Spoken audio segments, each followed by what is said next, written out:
Should all children get vaccines?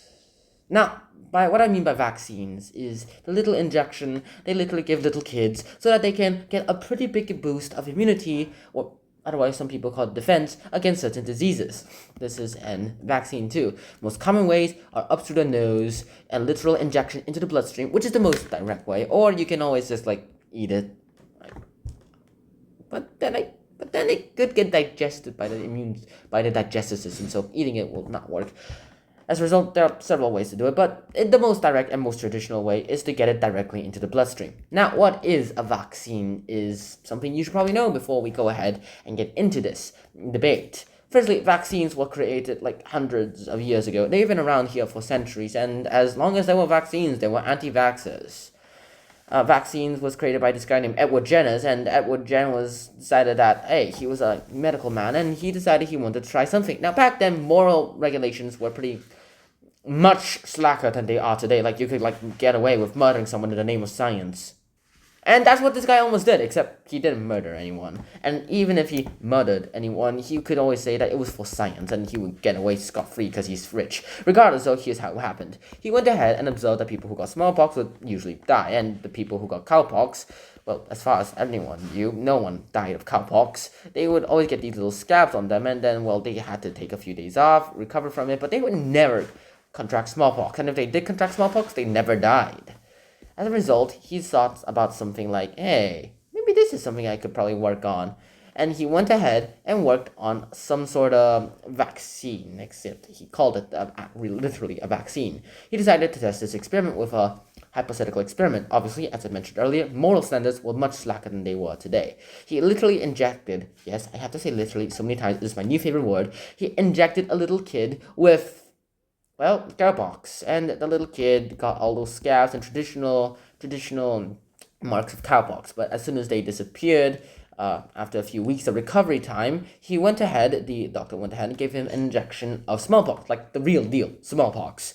And the kid literally didn't get sick. Oh, of course, he did this on other subjects. Some of them got sick, but they always recovered pretty fast, and others didn't get sick at all. That's pretty much what a vaccine is. A dead version of the virus you're trying to become vaccinated against, or a weaker version of the virus that you're being vaccinated against. Notice, this one's dead, but it's a full virus. It's dead, so.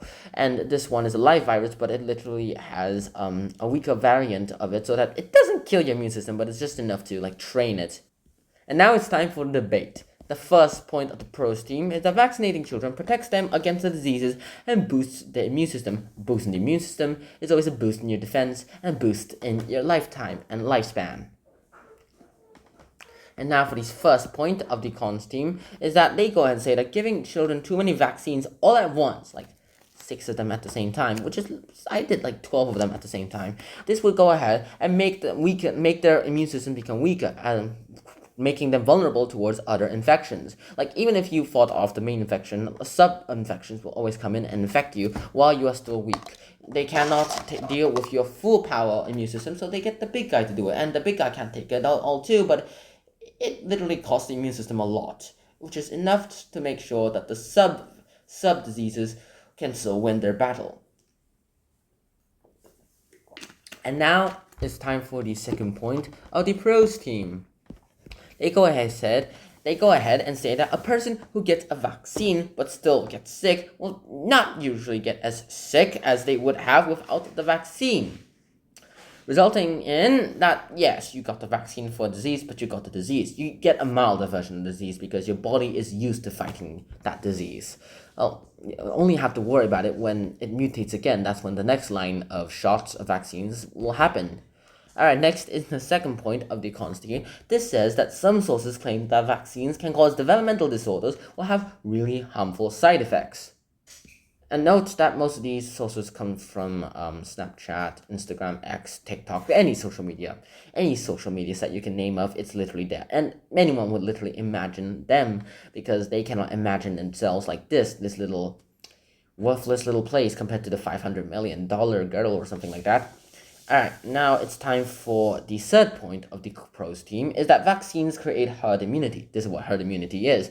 Let's say that all these blue circles represent a kid that can get vaccinated and has gotten vaccinated, and this red circle represents a kid who wants to get vaccinated, wants to be immune to a disease, but cannot get vaccinated because of his health condition.